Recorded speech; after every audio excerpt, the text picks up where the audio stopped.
A few hours into the Florida Puerto Rican Festival in Orlando on April 28, the Democratic Party tent was seeing steady traffic while its Republican counterpart was relatively quiet. But that lack of visitors might have been deceiving. I like Gov. Rick Scott, said Anna Hernandez, who waved away Democratic volunteers who asked her to sign up to support U.S. Senator Bill Nelson's campaign. He's been going to Puerto Rico, making time to help the community. He gave me a big hug. He won my vote. Mitalia Garcia did sign up to receive updates from the Democrats, but she was conflicted. It's hard, Garcia said. I'm a Democrat, but Scott has done a lot of good stuff for Florida. The race between Nelson and Scott might end up as one of the most expensive and important U.S. Senate campaigns in the country. And while Nelson holds a slim lead in recent polls, Scott has been relentless in reaching out to an important group, the Puerto Rican community in Central Florida, which has been dealing with the aftermath of Hurricane Maria and the influx of evacuees. Before Maria, there were already more than 1 million people of Puerto Rican descent in Florida, including more than 400,000 in Central Florida alone. They've mostly registered as independent and vote Democratic, but the inroads Scott has made with the community means Nelson cannot take their vote for granted, even in a year in which many experts are predicting to be a blue wave of Democratic victories nationwide. What we're hearing is mixed, said Betsy Franceschini, a senior state director for the Hispanic Federation. Some are liking what Senator Bill Nelson has been doing for Puerto Rico. He's supported a lot of initiatives in the Senate to help the island. On the other hand, Franceschini said, Rick Scott has been on the front end here in the state, working to put together programs, putting together emergency centers and helping folks get their kids into schools. Scott has visited the island 5 times since Maria, often meeting with Puerto Rico Gov.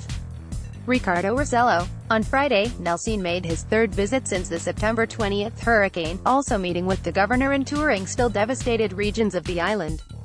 On April 20, Scott and Nelson held dueling town halls with the Puerto Rican community in Kissimmee, just down the street from each other.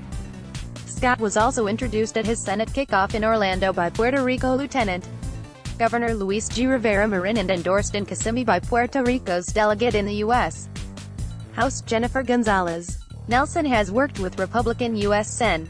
Marco Rubio, who has pointedly said he won't campaign against Nelson, to address the island's power issues and met with displaced residents in Tampa on Thursday. On his trip to Puerto Rico on Friday, Nelson cited his opposition to the Republican tax bill, which did not continue Puerto Rico's manufacturing tax incentives and did not double the island's child tax credit as it did on the mainland. He also said he opposed the financial obligations imposed on Puerto Rico as part of its debt crisis. Josephine Mercado, founder of the Hispanic Health Initiatives Group and a marcher at the parade, said Nelson personally helped her organization get funding through an appropriations bill in 2005 that helped us do a diabetes clinic for the Latino community. Mercado said, "That speaks a lot to me. I can't tell you about Rick Scott, who wants to continue in office, you know. In my house we have raised eyebrows. But I've made up my mind. I know Nelson." The Republican Party, meanwhile, is making Puerto Rican outreach a major part of its attempt to unseat Nelson. GOP staff in Florida is working to identify, register and engage with the Puerto Rican community, said Republican National Committee spokeswoman Taryn Fenske. Scott met with Puerto Rican business people, pastors and community leaders in Kissimmee last month and expressed support for Puerto Rican statehood, while also cautioning Florida has no control over FEMA decisions on housing aid for hurricane victims. While many of those in attendance at the Mission La Cosecha praised Scott and his campaign, a progressive group outside said they were with families about to be kicked out of their FEMA housing and wanted to get into the event but were asked to leave. Scott's campaign pointed to Gonzalez's endorsement Tuesday as a major indication of Scott's work on behalf of Puerto Rico, which has included leading a delegation of utility providers to the island and providing job opportunities for Puerto Rican transplants. He also gave them the opportunity to find housing, to get food and shelter. In a moment of need, that's the hand you need. Gonzalez said, "I'm very proud to have that kind of a leader as a governor, but I want that kind of a leader in the Senate of the United States." Lou Marin, who held a Scott campaign, Sagamos Trabajando, "We keep working" sign at the parade, said he was a strong Scott supporter.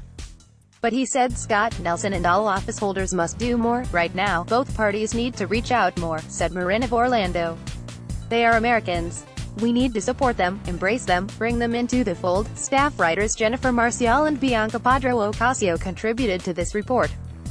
Slemangelo at orlandosentinel.com, 407-418-5920 Steve Lamongolo, Puerto Rico's representative in Congress, backs Gov.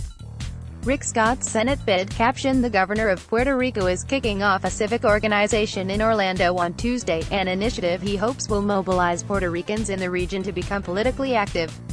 The governor of Puerto Rico is kicking off a civic organization in Orlando on Tuesday, an initiative he hopes will mobilize Puerto Ricans in the region to become politically active. Caption: Shaquille O'Neal, the NBA Hall of Famer and Isleworth resident, endorsed Orlando Police Chief John Mina for sheriff Monday, recording a video on the set of NBA on TNT. Shaquille O'Neal, the NBA Hall of Famer and Isleworth resident, endorsed Orlando Police Chief John Mina for sheriff Monday, recording a video on the set of NBA on TNT.